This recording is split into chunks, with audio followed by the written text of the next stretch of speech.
Stop the presses, drop your pad craw pow, and grab your lucky amulet.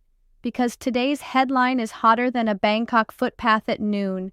Cambodian rockets flying over the border.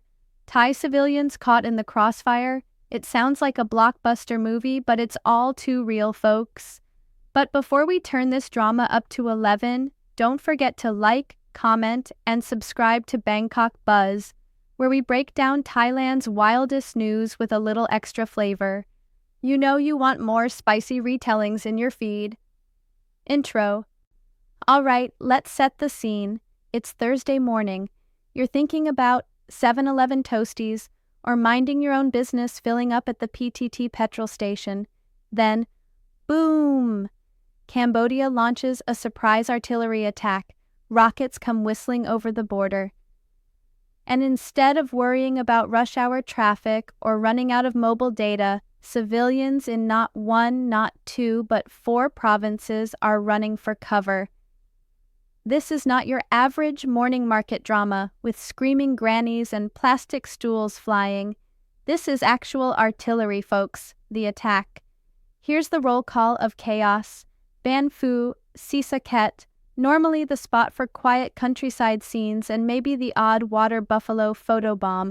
Now, petrified locals, PTT forecourt in flames, and 4 civilians fallen in a split second, some just students. A convenience store gets blasted and suddenly your go-to ice cream is not just melting, it's on fire.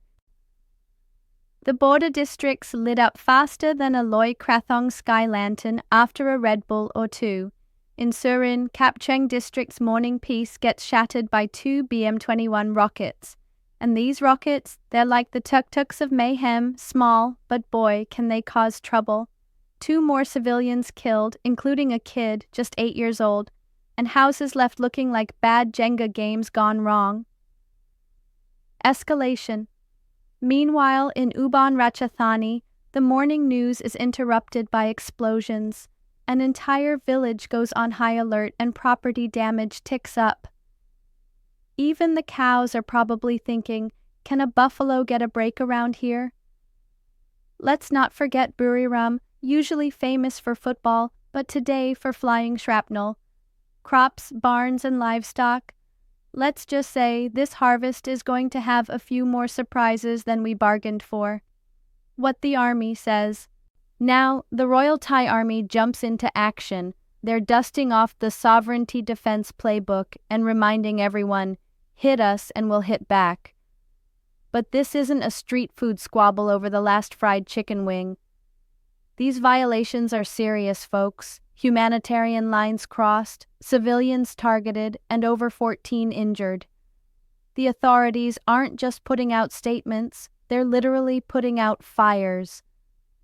Firemen in Nomex suits smacking down flames at petrol stations. Police are tiptoeing around rubble inspecting damage, probably hoping the only thing that explodes next is a can of Nescafe. The wild evacuation. Meanwhile, the local officials, pure chaos managers and low-key heroes. Imagine trying to evacuate up to 40,000 villagers. That's more than the population of some K-pop subscriber counts. Schools turn into emergency shelters. If there ever was a time to skip class, this is it. But trust, those gym mats on the floor aren't nearly as cushy as your grandma's guest mattress. People pile into evacuation trucks with nothing but wallets, flip-flops, and maybe a lucky jade necklace. Thai hospitality springs into action, instant noodles, bottles of water, and of course, a never-ending supply of tissue packs. Legendary.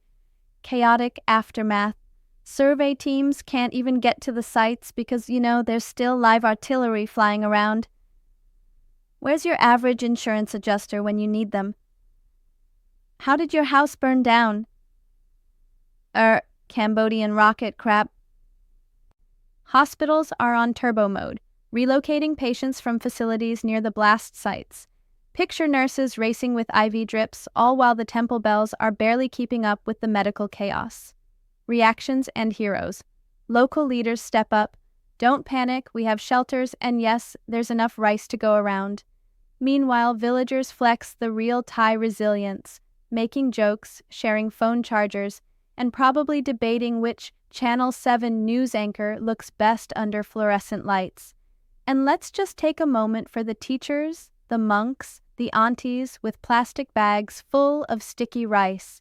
They're keeping spirits up in the shelter, probably already planning next week's temple fundraiser. Reflections. It's a shocking scene. One day you're worried about the new PM or the price of petrol, and the next you're dodging rockets like it's Songkran on expert mode. But here's what sets Thailand apart. Even in the middle of chaos, there's unbreakable spirit, a streak of legendary humor, and, let's be honest, a strong urge to organize and feed everyone. When life throws you BM-21 rockets, you make evacuation room samtam, outro. So what's next? The army promises strong responses, the borders are tighter than a BTS at rush hour, and everyone's watching to see what tomorrow brings. Hopefully a little less fire and a lot more fried bananas. That's it for today's spicy, shocking, and very real dose of Bangkok buzz. Don't forget, drop your thoughts in the comments, hit like, and subscribe for more wild tales from the land of smiles.